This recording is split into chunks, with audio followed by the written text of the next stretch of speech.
Governance का ताना बर्दाश्त नहीं करेंगे, बड़े लोग माने या ना माने, सिंध में काम हुआ है। वजीर आला सिंध किसी की बकवास पर तवज्जो ना दें। बिलावल भुट्टो का बेनजीर भुट्टो के यौम पैदाइश पर इजहार ख्याल। कहा, खान साहब की तरह आदादो शुमार बताकर माशी तरक्की के नारे नहीं लगाए।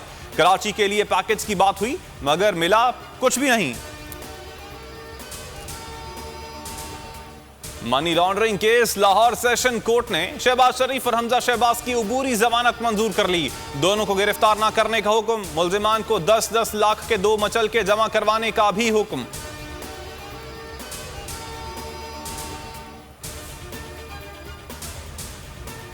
मनी लॉन्ड्रिंग और आमदन से जायद असासे, ख्वाजा आसिफ फिर नैब के शिकंजे में आ गए। नैब लाहौर ने रेफरेंस तैयार कर लिया, हतमी मंजूरी के लिए चेयरमैन को भिजवा दिया। रेफरेंस के मुताबिक लीगी रहनुमा ने अपने अहले खाना के नाम पर मुख्तलिफ जायदादें बनाई और सरमायाकारी की।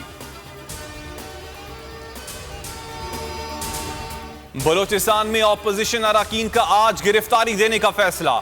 अरकान मरकजी कायदीन के हमरा बिजली रोड थाने में गिरफ्तारियां देंगे। अरकान एमपी हॉस्टल पहुंचना शुरू हो गए, तमाम रास्ते सील। वजीर आला ने हंगामा आराई का जिम्मेदार स्पीकर को करार दे दिया। वजीर आला जाम कमाल का स्पीकर अब्दुल कुद्दूस बजिंजो पर अदम एतमाद। कहा, मामले को बलोचिस्तान अवामी पार्टी में उठाएंगे।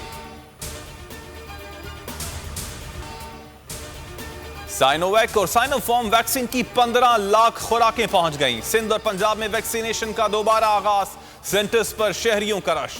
मुल्क में कोरोना के वार कमजोर पड़ गए, मुस्बत केसेस की शरह 2.6% रही। मजीद 30 अफराद प्यारों में से बिछड़ गए। 907 नए केसेस रिपोर्ट। लाहौर के मदरसे में तालिब इल्म से बदफैली, अजीजुर रहमान ने एतराफ जुर्म कर लिया। मुल्जिम का 4 रोजा जिस्मानी रिमांड मंजूर, पुलिस के हवाले कर दिया गया। कैंट कचहरी का मुल्जिम के DNA टेस्ट का हुक्म।